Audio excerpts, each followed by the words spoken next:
अब शादी को कुछ महीने बीत चुके थे। कविता और राजू का प्यार धीरे धीरे नहीं बल्कि दिन पर दिन तेजी से बढ़ रहा था। राजू जब शाम को घर लौटता तो कविता जैसे उसका इंतजार करते करते चौखट पर ही मुस्कान लेकर खड़ी होती। कभी कभी कविता उसे बिना बोले ही पानी देती और बस मुस्कुराती।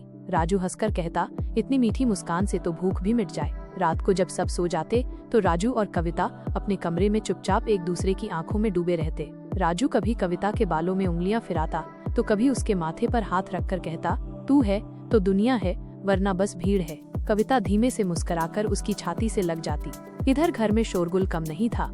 निर्मा, सुखा, जसा और हविया, ये चारों बहनें जब तब भाभी कविता को छेड़ने में लगी रहती। कभी जसा बोल देती, भाभी आज न भैया जल्दी आ गए, क्या बात है? तो हविया झट से कहती, शायद भाभी की खींची हुई पराठे की खुशबू खींच लाई।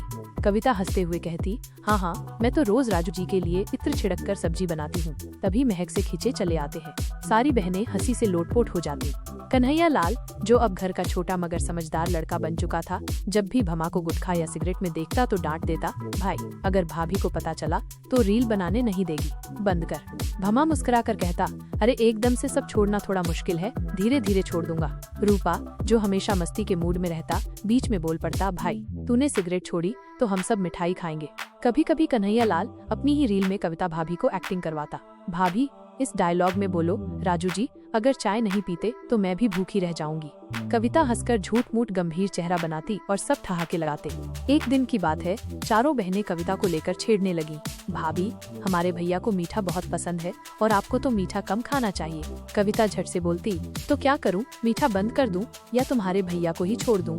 सब चौंक कर देखते तो कविता मुस्कुराते हुए कहती, सुन लो सब, राजू जी मेरा फेवरेट मीठा है, वो ना खाऊं तो जिंदगी फीकी लगे। शाम को जब कभी सब एक साथ होते तो कोई गिटार बजाता, कोई गाने गाता और कभी छत पर मेला जैसा माहौल बन जाता। एक बार बालोतरा शॉपिंग के लिए सब गए। राजू ने कविता को लाल रंग की साड़ी दिलवाई। कविता थोड़ा संकोच में थी, इतनी महंगी? राजू ने कहा, प्यार सस्ता नहीं होता और तू तो मेरा सबसे कीमती हिस्सा है। घर लौटते समय रूपा और भमा एक दूसरे की टांग खींचते जा रहे थे और कन्हैया लाल कविता भाभी को कह रहा था, भाभी अब अगली रील में आप राजू भैया को गुलाब दो। कविता शर्माते हुए कहती, अब कैमरे में भी प्यार दिखाना पड़ेगा क्या? असली वाला तो रोज देते हैं। उस रात सब थककर सो गए, मगर कविता और राजू की आंखों में नींद कहाँ थी। वे खिड़की के पास बैठे चांद देख रहे थे।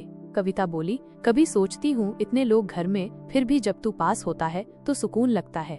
राजू ने उसे हल्के से बाहों में भर लिया, तेरा सुकून ही मेरा घर है।